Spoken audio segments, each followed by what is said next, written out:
Hello everyone and welcome back into the NONA Sports Show. We missed you last week, but we are back, don't you worry. At the NONA studio, I'm your host, Edgar Rodriguez. As always, he's your co-host, Patrick Deleon.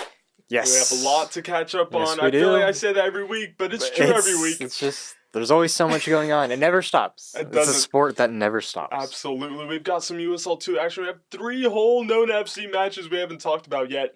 So we'll get you all up to date as we are leading up to one of the biggest games, I would say, not just this season, but NONA FC history. I mean, there's a lot riding on this game.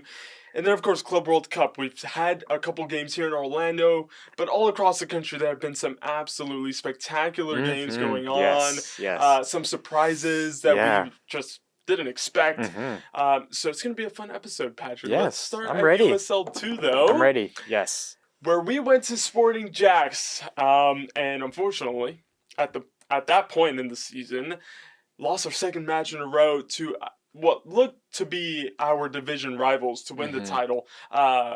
Looks likely it's going to be one of us, Patrick, but you go there, tough game at Mandarin High School. After 2.5 hours on the road, you end up losing 2-0, and it's kind of, disappointing at the end of it. They score off of 2 beautiful finishes, it must be said. We just couldn't break them down. And when you're in the middle of a game like that, where you put crosses in, head it out. You try to play on the ground, just clear it out. It's really just, it drains you mentally and physically as well. Yeah, and I remember going back to our first game against them this season. That was also a pretty tough match as well. Like, I remember just being down, on the field and just hearing and seeing the intensity. It was a pretty rough match as well. So I guess, to no surprise, the away fixture is going to be a little bit more difficult for us. And I mean, the way they play it's very interesting. They're very hard to kind of break down, and they take advantage of that. And they're also very physical as well. And ultimately, it worked for them, and things just didn't go our way that day. But big loss, honestly, for us. It was huge. A huge loss. That means they do the season double over us. And we talk about them being a bogey team, right? That trip to Jacksonville was arguably one of the most difficult ones. It's up there with Brave. Not to say that there's any easy games, but Jack's away, it's going to be rough. From our perspective, though, right? You go there, you lose, but then that, hey, you're back against Brookhouse, another team that was at that point ahead of us in the table. So it's just a mental game at that point. You got to move on quickly, not dwell on it. We've spoken about the sprint that the USL 2 season is, an instant reminder that, look, this by no means decides anything. Yeah, pretty much. And it's very much a game-by-game basis for all the teams in the league because there's just so much movement. It's such a compact division. There's so much movement. You can drop or go up a couple places at any given day. Absolutely. And you can recover or, fall even further. And it's something you have to be very careful about. So, yeah, you're right. Can't move on. You can't dwell on it. You have to move on. Look ahead to the next fixture. But fortunately, I think the harder part of the schedule has gone behind us. I think we have, from after that Jack's game, it's gotten easier. Yeah. And it will continue to as well. Very favorable. And you kind of talk about, okay, would you rather have the easy games first or the hard games first? And it's always a tricky balance to be had there. But certainly if you can get past the tricky run of games, which we did slip up a couple times there, get that out of the way and then just full focus on getting as many points as you can out of the last, 4 games now, right? There's only 4 games left this season. It's kind of crazy to even think about. Feels like we just started, right? But yeah, we moved past Jacksonville, a game that quickly forgotten, we could say. Back at home. So it was supposed to be Brookhouse away. Right. After Jack's. Unfortunately, we couldn't play. Right. It did not rain. There was just lightning in the area. As we were leaving the stadium, the 3 alarms rung, which means we were cleared, but everyone had already gone home. So it was a whole mess at Showalter Field, which meant that we would play them at first a few days after that.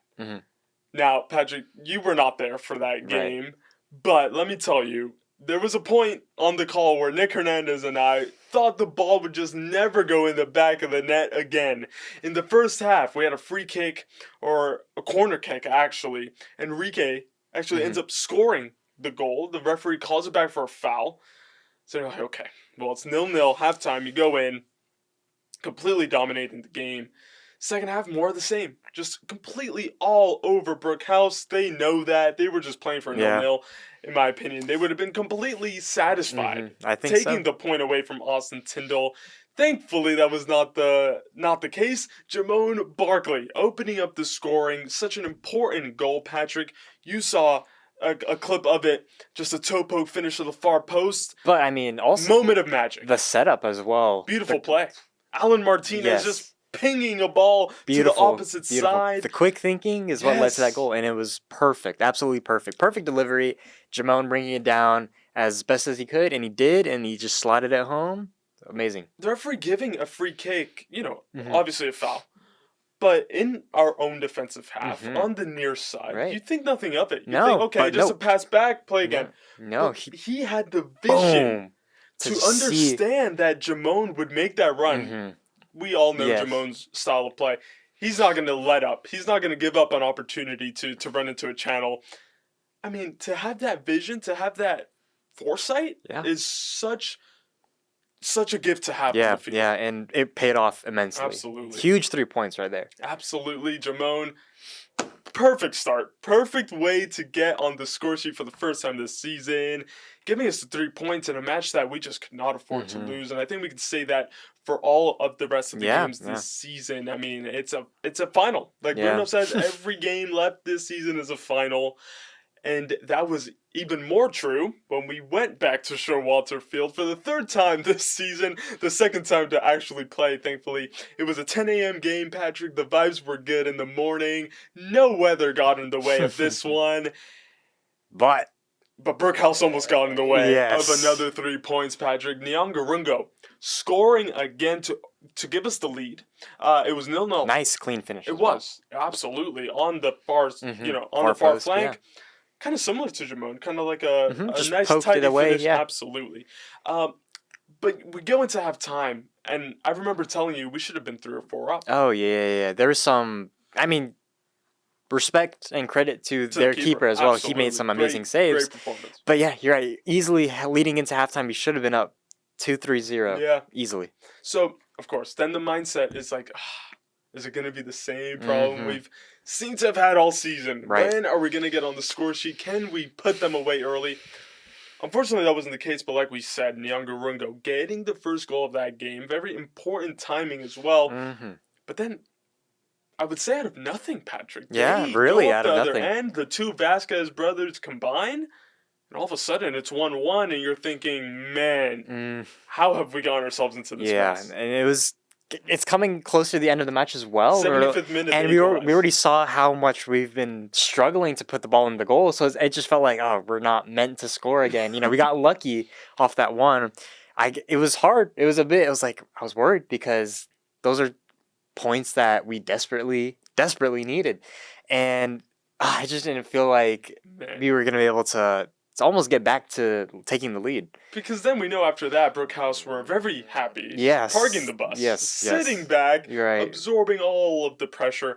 But man, it brings me back to the Brave game, where they score on their best chance of the game. And they just hunker down. Exactly the same here. Brookhouse, that was really their clearest opportunity of the game.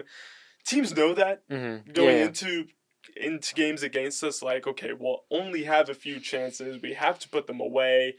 They absolutely understood that. So 1-1 heading into the last 15 minutes of the game, Patrick. But Nyong'Arungo, once again, it was a scrappy goal. Yeah.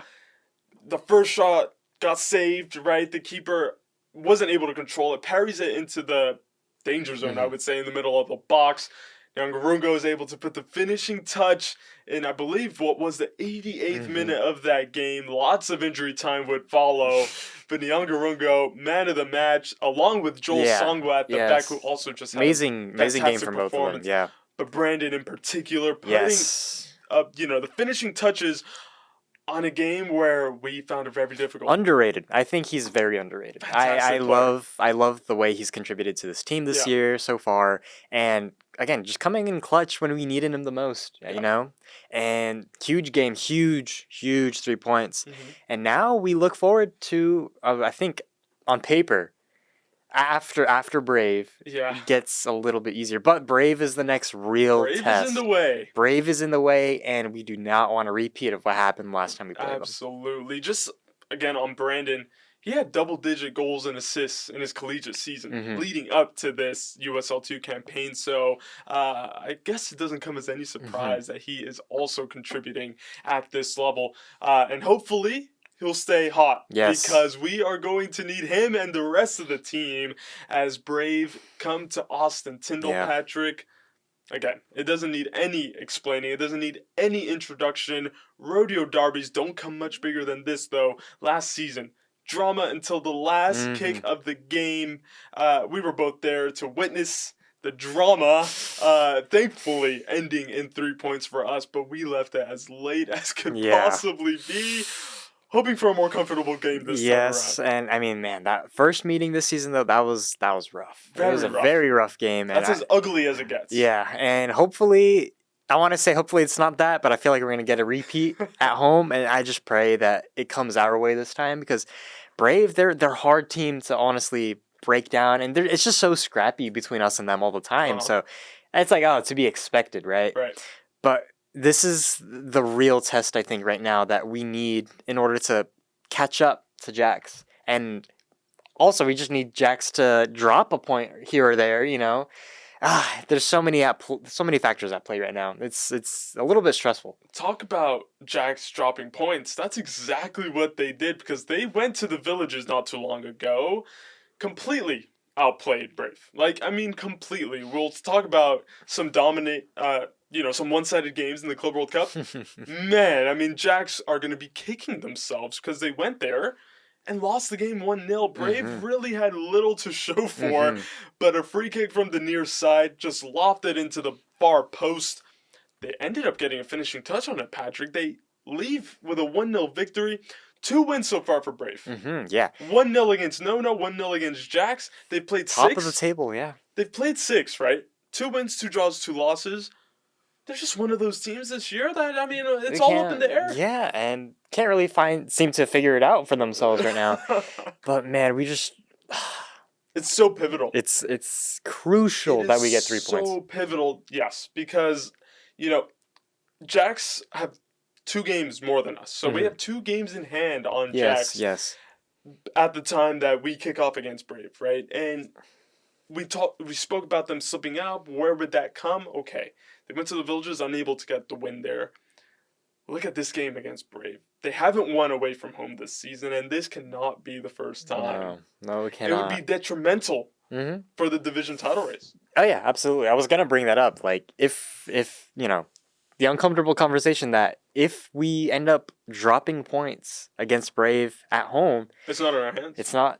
And I think that's where we have to let it go at that point. It's like, okay, all the other mistakes throughout the season have ended up costing us as well. Yep. And ultimately, you don't want it to come down to a derby as well. Right. That's like, you want to be in a position of comfortability, right? You don't want to be in that situation. But right now, that's where we're at, and we're facing it. But I think all the players know as well that this is the match that can decide the rest of the season. Wow. Just thinking about it, Patrick, is giving me goosebumps. You're going to want to be there on Wednesday, by the way, at Austin Tyndall, 7 o'clock p.m. kickoff. It's going to be one of the biggest matches. That's not overhyping it either. No. That is going to be one of the biggest matches NONA FC has ever played. Interesting, though, let's just look ahead of that, right? Because that game, of course, huge permutations after that. Sporting Jacks only have 2 games left in their season, and it's Brook House twice. Brook House are going to have a huge say. Yes, we went 3-0 against them. We did our job against them. But whether or not they can take a couple points here and there off of Sporting Jacks is going to end up, having a huge impact on how the table looks at the end of the season. We end the season off Gainesville at home, Brevard away, Gainesville away.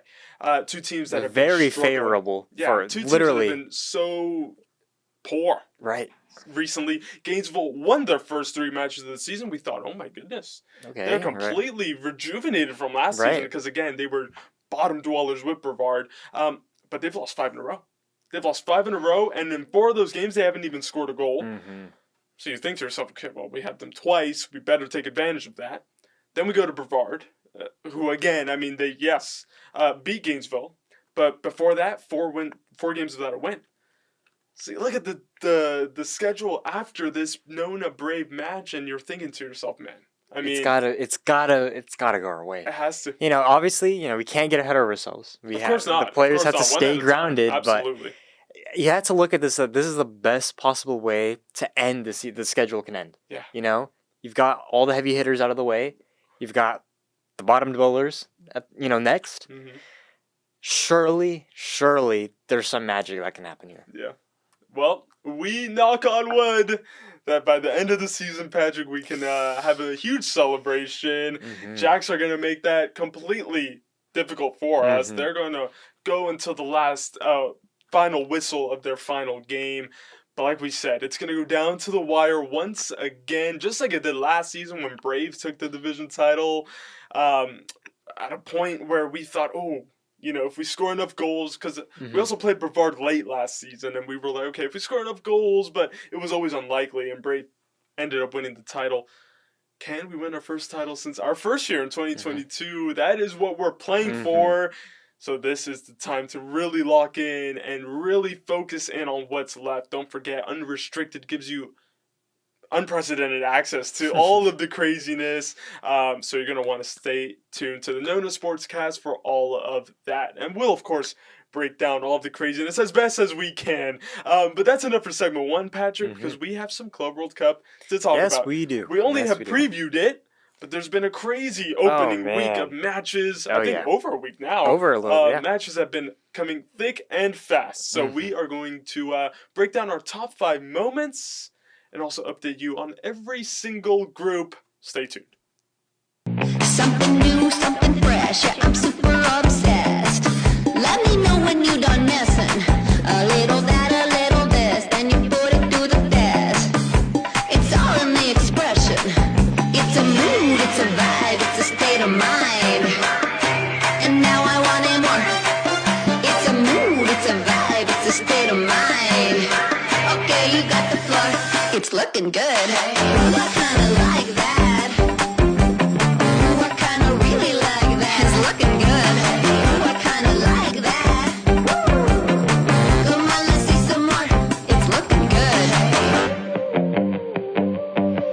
Keep it going, get it right. Not a trouble inside. You can't argue with perfection. Ooh, you working something up with a little bit of luck. All right, everyone, we are back for our second and final segment. Patrick, we didn't even talk about our little decor we have on the table. Kind of little addition, keeping us hydrated with Moss Plus all season long. Anyway, Club World Cup has given us so much excitement. Patrick, we were hyping this tournament up, and thankfully has not disappointed. It has definitely paid off. Although many people have completely just thrown it to the side and thought, oh, it's just another money grab from FIFA and it's another whatever, this and that. It's going to be terrible. Those people have been silenced. And we're only in the group stages. We're heading into the final days of the group stage. This week is going to be the final week of the group stage. Knockouts are coming up soon. And, I mean, so far, surely it's been like, okay, this has been amazing. This has been fun. It's been a lot of fun. And, of course, once this all wraps up, we'll give our full opinions on everything. Right. But for now, let's go over the groups, see what has happened so far, because there's been a lot of action. Let's go over the groups and give our top 5 moments so far. Group A has given us so much drama. Yes. Palmeiras currently leading the group, as you'll see on your screen now. Palmeiras, and then Inter Miami, Patrick. Let's start with them. Sorry to start with them, but let's start with them. They beat Porto, the first MLS club to beat a European side in a competitive match, and it was Messi magic. Who's late surprised? Free kick, right? And I mean, honestly, I remember telling you before this whole tournament kicked off, my opinion was that, okay, Palmeiras, Porto, surely they would go through. Surely. Right? There's no But right way. now, it's up in the air. It's going to come down to Inter Miami versus Palmeiras to see who tops the group. And also, Porto are going to have to beat Al Ahly and see whether or not the results go their way against Palmeiras or Inter Miami. But if there's a draw in that game, Porto, they're done. So it's going to be interesting to see how Palmeiras and Inter Miami approach their set, because it's like, okay, they're surely both comfortable with a draw. Right? But it also comes down to, just let's see who tops the group, who comes out, on top. It's going to be very, very interesting. It's tough, though, because, yes, okay. You're good with the draw because that sends you through. Right. But if you finish second in this group, you face top of Group B, Patrick. And we know that all likelihood is that PSG is going to roll over Seattle Sounders, correct? In the third match day. So, you finish second. Yeah. But either Palmeiras or Miami, you're already facing a top dog in the round of 16. Right. We'll get to Group B in a second. But for Porto, I think even if they don't go through, I think two players have really stood out for the Portuguese side. Samu up top. Yes, I quite like Big him. man can move, bro. He can absolutely just barge a defender. Has a powerful shot, obviously, right? Kind of Lukaku vibes with Samu, right? Just a really imposing center forward.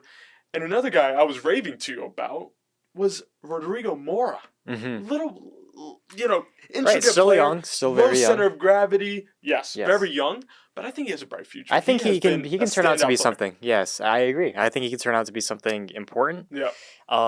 It's just a matter, maybe he can show up for Porto, lead them to their win, and just hope that, again, other results go their way in the group. They are going to need him because, like we said, Palmeiras, Miami, as unlikely as it seemed at the start of the season, is going to decide who wins this group. Like we said, if there's a winner in that one, then Al Ahly and Porto's road is done.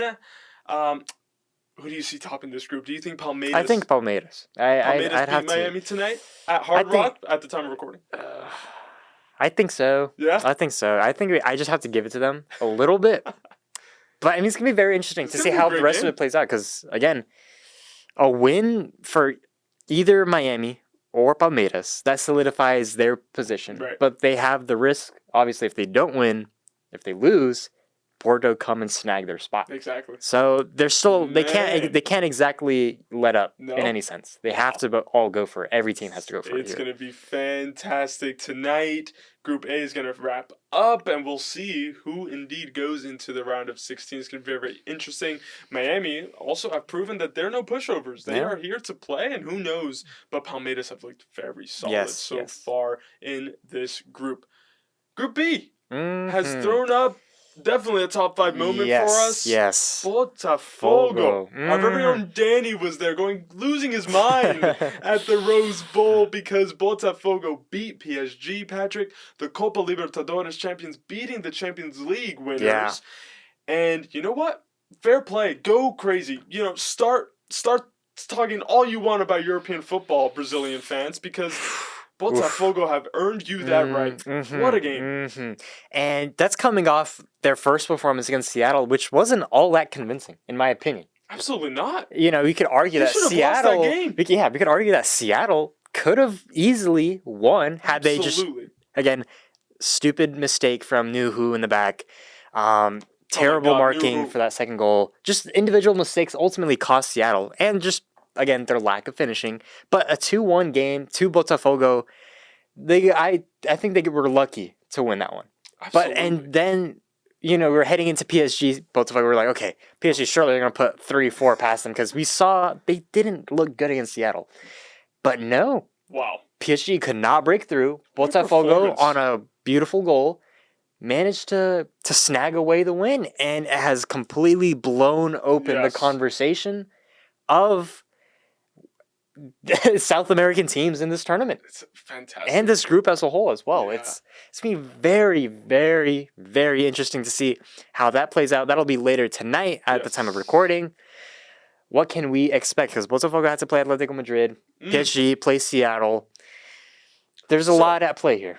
Here's what's interesting as well. Atleti haven't been all that. Mid. Right? I think, They start this tournament and get blown away by PSG. It wasn't even a contest in the end. Then they go to Seattle, which, by the way, no hyperbole again, but it should have been 4 or 5. Right? Instead of 20 minutes, Patrick. I mean, the sitters they were missing was pretty shocking in front of goal. Okay, 3-1 win against Seattle. Okay, you get the job done. But Botafogo against Atleti, man, if they can pull out another defensive performance like they did against PSG, by the way, unbelievable defensively from Botafogo. Yeah. I mean, they were throwing their bodies and they left everything out on that field, and it showed, right? Yeah. PSG could not break it down. As many chances as they had, they just could not. And of course, Igor Jesus is going to be pivotal again for Botafogo up top. Again, an imposing striker. Where's the 99 on the back? He's just a rebel, isn't he? Yeah. There's a real chance Atleti slip up against Botafogo tonight. I can see it happening because, I can see that happening because I think PSG are going to get the job done against Seattle. That's set and finished. They're going to get. They're going to finish the group on 6 points. Yep. It really comes down to Botafogo, Atletico Madrid. Atletico, I don't know. It doesn't feel like they're really in it. It doesn't feel like they've really, whatever. So I would hope that Botafogo see that as well and take full advantage of it. And I think they will. I think they will absolutely give them everything to play for here. Yeah. They will throw bodies on the line, everything. I want Botafogo to come away with a win against Atletico Madrid. I want to see them top the group. Wow. They can. It's realistic to see them do a perfect 3-0-0. 9 points in this group with Botafogo. I mean, with PSG and Atletico in it, and it's a group that we saw before. We're like, oh, this is gonna be a hard group for all involved. I think it's realistic though. I think they can do it. Talk about 3-0-0. That's exactly where Bayern is headed in Group C, Patrick, because 10-0. It's Auckland City. Yeah. Poor old Auckland City. Yeah. Yeah. And we had them here in Orlando 6-0 against Benfica. It was only 1-0 at halftime, though. I think that's a win. And you know what's funny? I think that the rain delay ultimately paved way to them because they looked pretty strong. They weren't bad. It was a penalty late on. And the thing is, that penalty was not a penalty. There was no contact. There was no contact. I remember I was talking to one of the photographers for Auckland City that had traveled with the team. He's like, no, there's no he showed me everything. I was like, it doesn't look like it to me. So I agree with him. Shout out to him. He was chill. But now let's just to touch on Auckland a little bit more. Their role in this group is just painful. Like, this is the group of pain and agony and despair. Like, what the thing is, every team literally has to score as much as possible against Auckland City. And Auckland, they just have to take it because they understand that all these other teams, the positions they're in, they're going to give everything to score, to put past, 5-10 goals. And we're going to jump to Boca a little bit because they're going to be playing Auckland next. And they're in a position where they have to score as much as they physically can against Auckland City to have hopes to advance. Because Bayern, Benfica, they will have to play each other. And it's just a matter of who can score as many goals against Auckland. And it's gonna be very interesting to see how that plays out. But let's go back earlier in the group. Yeah. Bayern, Auckland 10-0. Right. Benfica, Boca. Match of the tournament so far for Patrick, I don't think twice about it. So far, I think it's got to be tied for me match of the tournament far. Let's run down that game, right? Because Benfica get a penalty. Again, very soft. Yeah. We saw, I mean, the referee had to look at it like 20 times. Right. And after trailing 2-0 right before halftime, they get that penalty. Exactly. Boca had just come flying out of the gates, scored 2 first-half goals against Benfica, and you're thinking to yourself, my goodness. I mean, Benfica, they look completely lost in this match, just completely shell-shocked by how Boca had started. The referee really did bail Benfica out here. Yeah, really a soft. I don't think I would have given that, and that ultimately I think changed the second half. It completely does because it's right before halftime. Yeah. The more I saw that action, the less I thought it was a penalty. I'm surprised. I mean, of course, when the referee goes to the monitor, he's going to probably change his mind, but he didn't call it real time, and I think that's. I don't know. I don't think it was a complete example of re-refereeing.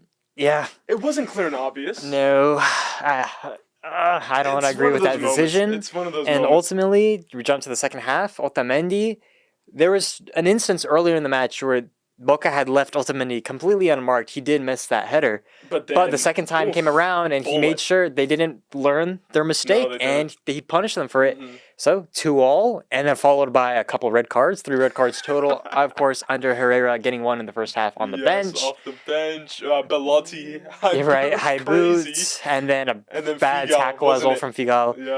Yeah. No. It was a pretty chaotic match, but it definitely delivered on all fronts. But Boca, I'm sure, are going to be kicking themselves that they should have gone away with 3 points. And now they're in a position where they just got to win out against Auckland as much as they can and hope that Benfica lose to Bayern. Lose big to Bayern to cancel out that goal differential. There's a lot. Right now, Boca are -1. Benfica are at +6 goal difference. So there has to be plenty of goals flying. Bayern also have to, Bayern have to... They're going to hope for a favor. But let's also go Bayern-Boca. You talked about, tied for match of the tourney so far, Patrick. That's got to be it. That's it. Doesn't it say something, though, that both games involved Boca? They've been fantastic. Everything about the games they've played in, both games at Hard Rock, I would say 90% Boca crowd. You would think they're playing in Argentina. Absolutely. You would literally think they're playing in Argentina. Unbelievable. The noise. I always tell you, we're lucky we have our games here in Orlando, but man, how cool would it be to work those games? And they're spoiled down there. Forget about it. They are spoiled. And Boca, I mean, they had a bit of a rough first half.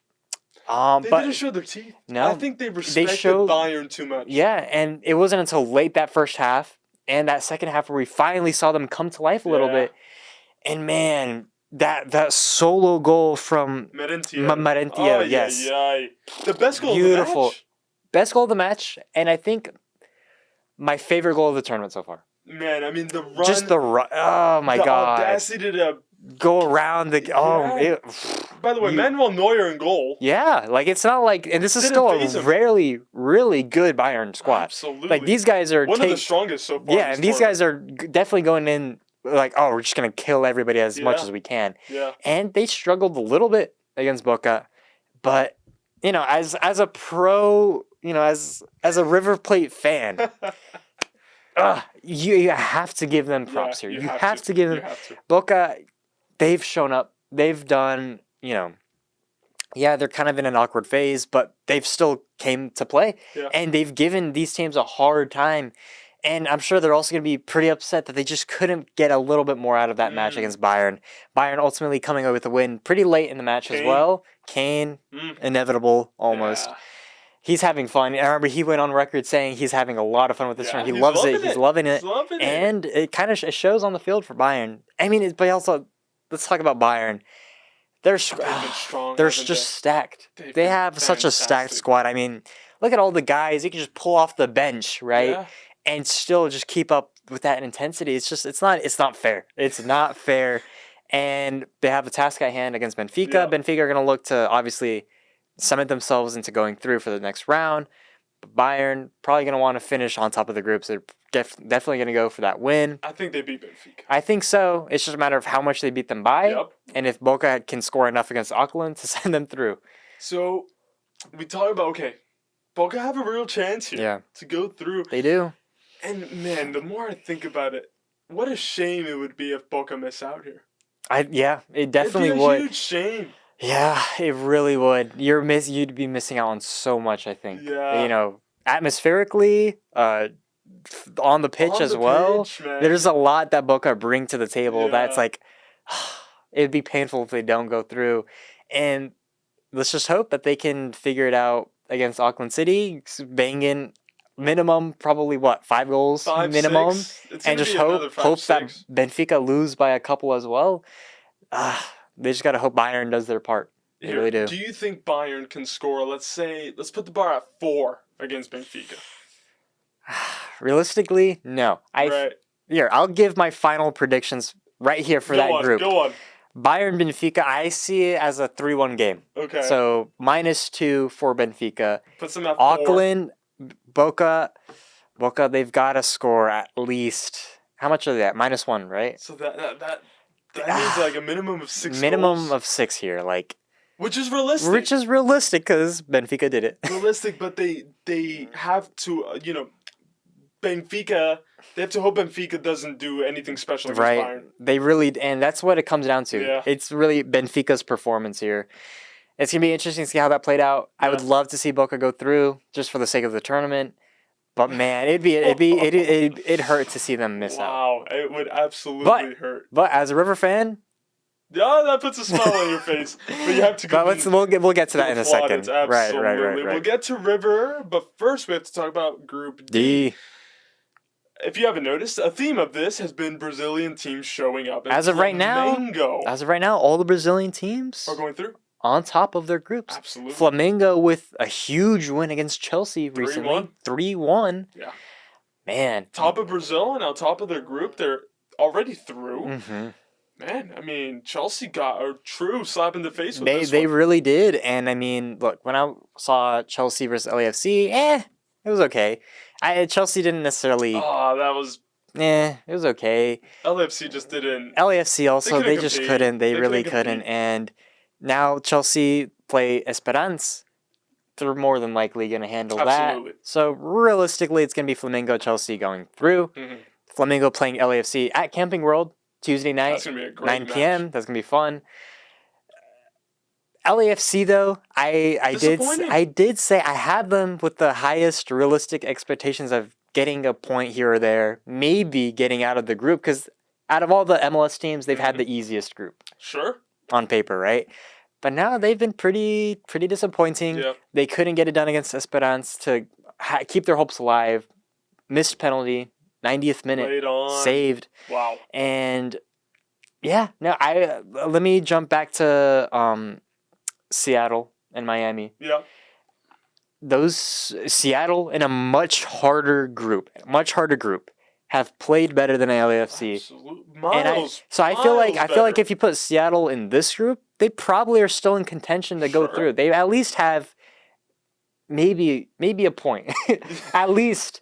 Which would still keep them alive as long as they win out. But also, I feel like they could have handled the job against Esperance. I don't know. Point is, Seattle have played better against the likes of Atletico, against Botafogo. Yep. We'll see how they do against PSG.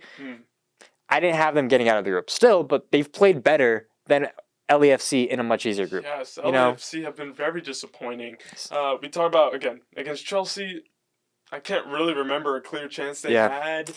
It was a slow pace game. Yeah. Chelsea were cruising through. Pedro Neto, by the way, has scored in both games. Mm-hmm. He actually opened the scoring when Chelsea played Flamengo. Yes. It was a comeback though.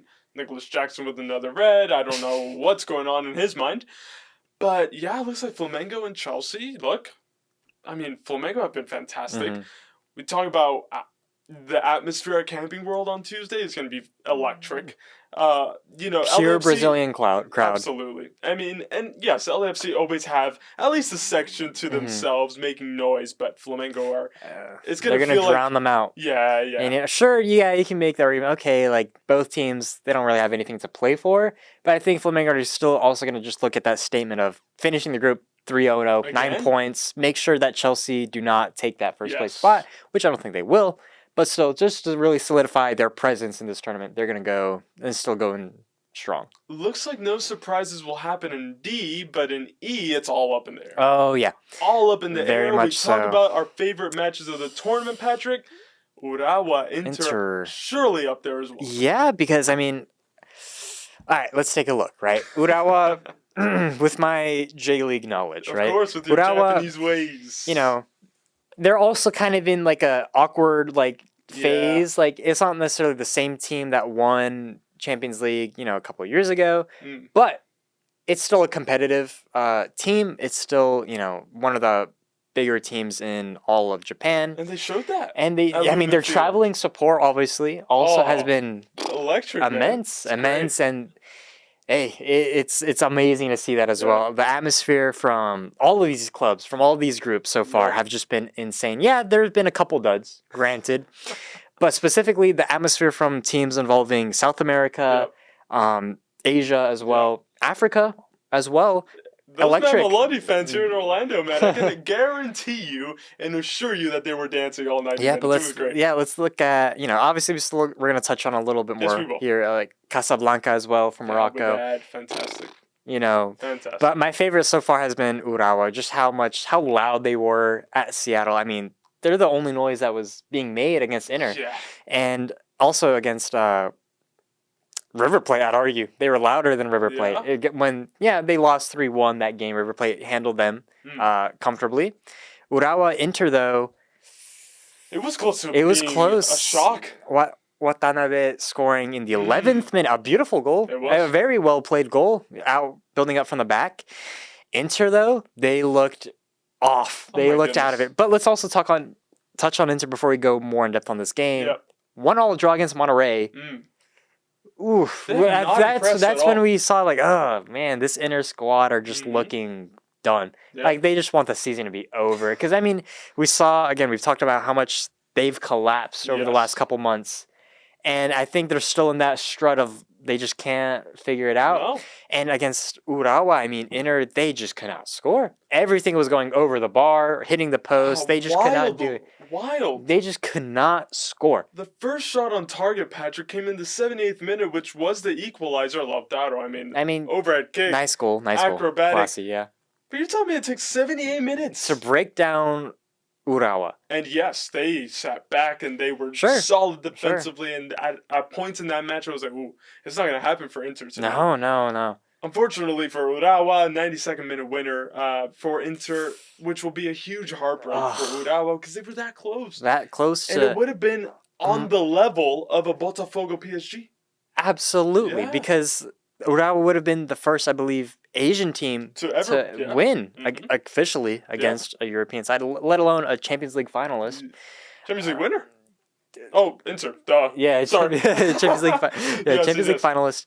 And it would have really brought home, even if Urawa was still, at the end of the day, crash out of the group stage, a win like that against Inter would have been like, wow.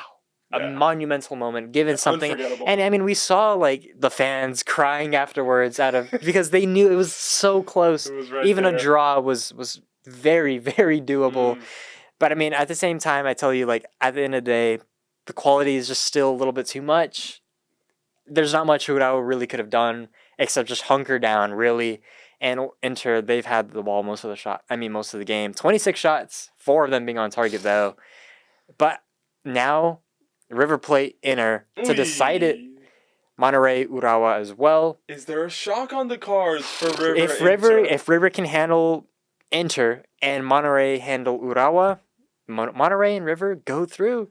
And then you know what that means? If Inter can win this group, we can see them in Orlando. So if River Plate beat Inter, they go to the round of 16, and they would play the likes of either Fluminense, Dortmund, or that group, which we'll get into in a second.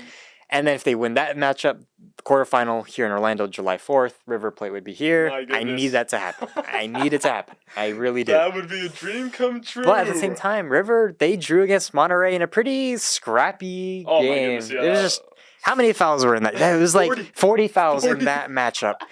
I'm 11 cards. 11 cards. Man, it was just every single 2 minutes. It was, it was just. It was rough. It was very rough. But that's why Inter and River Plate, it's going to be a bit of a rough game because now they're both going to go in with that mindset. Okay, they're at the risk of still losing out. They want to finish at the top of the group. They're going to need to get it done. So I need River Plate to lock in. I need them to lock in. And you think about it, yes, Urawa, unfortunately, the tournament is over. Yeah. But if there's a draw in River Inter, Monterrey, if they beat Urawa, they can snag second place. Yeah. They can even finish top of the group. Who knows? Technically, yes. So it's just there's a lot. There's a lot going on in E. It'd be fantastic. And look, we spoke about Inter being potentially if you look at a European team with, the likelihood of slipping up and not making it out of their group, that's a true possibility here as we head into match day 3 of the group stages. So all up in the air for your River Plate, though. They need a huge performance against Inter. They have some players suspended for that game, which is going to hinder them. Yeah. So backs against the walls for River, but it is definitely possible the way Inter have been playing this tournament. Group F has another team that you are very fond of, Dortmund. Couldn't get it done against Fluminense. Mm-hmm. By the way, Mamelodi almost kind of... Right? Like, okay, 4-3 over Mamelodi. So, very interesting group. Yes. Very interesting. Ulsan losing out both of their games so far. Fluminense beating them 4-2 in the second match today. What a crazy game, by the way. It was fun. It was definitely a fun game. My goodness. That first half, Fluminense were showing them a lesson on how to play football. Oh, yeah. And then out of nowhere, 2-1. Ulsan. It's like, whoa. What just happened? I literally told you at the moment, you cannot explain the sport. You can't. That doesn't happen anywhere else. No. A team that is getting that thrown around and just like literally not in the game at all. 2-1. 2-1, unbelievable. 2-1. But Fluminense, of course, free in kick, the end. all this. Yes. Beautiful free kick. Yeah. Beautiful free kick. Ultimately, one out, 4-2. So right now they're at 4 points, tied with Dortmund as well, 4 points. Yep.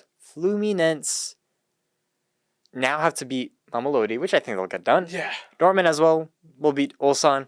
They'll get that done. So realistically, it goes down to goal difference. If they both win, whoever tops the group will be whoever wins biggest. Yeah. So, but I think they're both understanding. But at the same time, I don't want to count out Mamelodi here. Me neither. I don't because. Me neither. Yeah. Okay. 1-0 against Ulsan. That's all they really needed. Right. 2 offside goals here in Orlando, by the way. 3 goals against Dortmund, though. Maybe that indicates something on their attack. And now they got to play Fluminense. And Fluminense, in my opinion, haven't exactly attracted me out of all the Brazilian teams. They've been... Should have been Dortmund. Right. But they couldn't get it done, so. But I think that should be the matchup to watch for this group. Fluminense, Mamelodi. And I'm thinking back to that Mamelodi-Dortmund game. Their goalkeeper had a howler for one of the goals. Mm-hmm. Could have easily snatched a point off of Dortmund that game. What do you think of Dortmund's subs sitting in the locker room? In the AC? Weak. Like, okay, European guys. Babies? Is that what we're saying? I get it. It's summertime. But deal with it. Whatever, man. Whatever. Like, suck it up. Yeah. Like, here's the thing. We've seen so many people like, oh, the heat. Oh, my. Like, it's hot. But it's hot for every other team. Exactly. Guess what? We're all playing. It doesn't make a difference. And, like, I'm sorry. You're literally going to be, when's the 2030 World Cup? My goodness. Is that going to be, is that a confirmed Spain, Portugal, Morocco? It is. Or Saudi Arabia? Wait. I don't remember. 2020. Point is... 2030 will be in the Iberian, yes. Point is, it gets hot over there as well. In the summertime. There's no getting away from it, You're not getting around it. Like, I'm sorry. I understand, they have much more comfortable weather because they play fall, spring, which I agree. Ideal conditions to play soccer in. Yeah. But a lot of places around the world, they play through the summer. Yep. Let me tell you, those Japanese summers are wicked. Wow. It's worse than here. Like, I will tell you that. You know how hot it is right now here in Orlando? Yeah. Doesn't even compare. I remember when I went over there, it's thick, humid, hot, rainy all the time. People get it done. So, I'm not taking that as an excuse, guys. Let's play the Club World Cup in Japan. That's what I'm doing. Oh, yeah, no, that... Wow. Everybody will just be drenched in sweat. But, point is, everybody's in the same conditions. You just got to play. Yeah. I don't want to hear it. But yeah. So Fluminense and Dortmund, yes. Okay. Let's jump into the second to last group here. Off on a little tangent. That's okay. Let's get back for Group G, but there's not much to talk about because Juventus, Manchester City, Wydad Casablanca, Al Ain. We saw this from a mile away. We saw, Juventus City. Distinct gulf in class. Al Ain City last night, 6-0. Could have been another 10. Yeah. One of the most one-sided games of football I've ever seen. Yeah. But it's group stage, and we were talking about it. Oh, is there a way to even remedy this? I was thinking back, well, not really. Not really. Like, how do you really... There's always going to be that, always. That gap in quality. There always. There's always going to be that, and there's not much you can really do about it. No. The World Cup is a little bit different in the sense that, okay, you don't see one-sided games like this very often. But they still come up. But not like every day, sure. right? You know what I'm saying? Because think about it, we've already had a 10-0. We've already had a 6-0. We've had another 6-0. We've had a 5-0. Yeah. Yeah. You know, that doesn't happen often in a World Cup setting. True. If it does, it's like, okay, yeah, I mean, whatever. But we saw this coming. Yeah. And the thing is, Juventus Manchester City, they had the easier games up first. So Thursday, Juventus Manchester City at Camping World. Yep. And it's just a matter of saying, okay, who wants to finish on top of the group? Yep. That's about it. But they're already through. Like, there's not much for them to really worry about. Yes. Not much to talk about here, in my opinion. They're both sitting at a +8 goal difference, so it's a straight shootout. Yeah. Whoever wants to take it, it's up for grabs. Right. Would that have shown glimpses? I mean, they try to play against City. I will applaud their fans, though. I mean, man, they traveled well. They traveled very, very well. Nice. It's just the gap in quality. It's they can't do much about it. They really can't. Really. Anyway, I think City beat Juve. I think so. I think so. And then that would mean, I believe, we would see them again at Camping World. Yeah, so, yeah, not much to talk about there. Juve and City, you did what you had to do. Right, you did your job. No surprises there. Al-Ain, by the way, no goals, 11 conceded. Oh, and then also something else we were talking about is the approach that Manchester City have kind of taken this tournament. Yes. I mean, again, I understand, like, okay, they know they're going to take care of Al-Ain. They know they're going to take care of, Casablanca. So there's a lot of just, like, fun, interesting rotation. Pep, he's just doing his thing. I mean, everybody's still... The thing is, it doesn't really matter who you play right now in this group stage because they're going to handle the job. So it's like, okay, it's just their bench. Nah, they're going to handle the job. So it's like, okay, I understand logically why risk playing, your main guys. Right. They still are, though. They're still involved. Yeah. But Build they their definitely are just waiting out for the knockout rounds. Yeah, I mean... Not much for them to really worry about. We talk about it only being 6. If Holland was firing, that's a hat trick, and it's 8 or 9. Yeah. Interesting, because City, when they started playing against Wydad, Foden scored early that game. But the first possession City had, they had 2 at the back. Then they had 2 in front. So he was playing this weird box at the back. The fullbacks were in the attacking half. It was just completely out of this world. What is Pep doing? Yeah. But who cares, right? I mean, they're too good for this group anyway. He could do whatever he wants. But very interesting. I've never seen anything like that. But they know they've handled business. Exactly. It's nothing to worry about. So Group G, done and dusted. Group H should also be done and dusted. Salzburg Al Hilal, by the way. Man, what a hard watch that was. 0-0 in that one. Real Madrid, of course, started this with a draw against Al Hilal. I guess not a shock, but a surprise, right? And then, Salzburg haven't been either here nor there, right? Real Madrid, of course, beating Pachuca. Does our initial prediction of Madrid and Hilal remain? Surely, yes. I guess so. Surely, yes. I guess. 2 draws for Hilal, so they have to win. You think Madrid beats Salzburg? Yeah, I think so. I think Madrid, Al Hilal. Yeah. Not necessarily a group that I was also intrigued by upon first seeing. It's okay. Right. But yeah, Not much. Yeah, I think Al Hilal should get the job done against Pachuca. And then I believe we would see the second place play in Orlando as well. Right. So most likely Al Hilal. Simone Inzaghi. I'd like Madrid to drop down to second place so they can come here. That'd be awesome. But I don't think that'll happen. I think Salzburg will be just they won't win against Madrid. So yeah, Al Hilal, Real Madrid to go through. Not much to talk about there in my opinion. Pretty uneventful. The last group. 2 groups have been a bit predictable. I would just say Real Madrid have looked a bit interesting. They've won against they drew against Al Hilal. They beat Pachuca. Yep. Nothing too impressive. I guess again it's another case of just wait till the knockouts. Yeah, very true. That's it. Very true. For Madrid to come to Orlando, it would mean a draw. Realistically, and then Al Hilal will winning. Which again, I'd like for that to happen. That'd be fun. That'd be huge. Yeah. To see Real Madrid, but chances are won't. I don't think so. And Madrid will top the group Yeah. as expected. There we go. Group H. All groups done.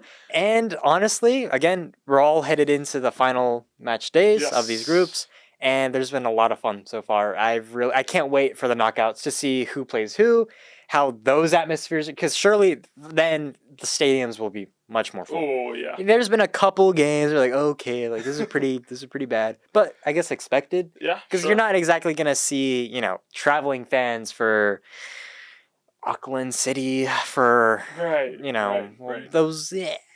And people complain about Mamelodi Ulsan. The stadium was 20% full. Well, did you expect the full crowd? Yeah, like I did not.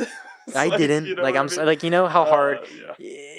That was tough. That was like a 12 p.m. game, 3 p.m. game. That was a 6. Oh, yeah, 6. Sorry. Yeah, and there's a lot of things to play, but I think we'll save those thoughts for until after the tournament, and then we'll do a total breakdown. What would we have changed? Mm-hmm. What did we really like? Blah blah blah blah blah. But I think for the most part, it's been a lot of fun. So far, so good. And then knockouts coming up. That's going to be fun. It's going to be electric fun. All across the country. We're going to look forward to the knockouts next episode. We're also going to do a little fun thing next episode where we're going to take all the eliminated teams and see what would happen in an alternate universe. Because in some alternate universe, those teams are playing for the Club World Cup. So we are going to decide bracket, who would win out of the eliminated sides. So it's going to be fun next week, just as it was this week. Make sure to keep watching the Club World Cup. Keep up to date with USL 2 because, man, things are wrapping up so rapidly. So don't take your eyes off of anything. And, of course, Gold Cup is happening. We're going to break things down a little later for the Gold Cup. Yeah. Under 21 Euros as well is happening. I don't know if you've seen that. It's just so much I completely forgot MLS is still going on. MLS is going on. Games kick off. There's still games being played. There's just so much. It's nonstop. It's a lot. But the focus here is Club World Cup, but USL 2. USL 2. Absolutely. Thank you guys for joining us this week. That was a fun one, Patrick. We'll be back next week. Same place, same time. Catch you soon.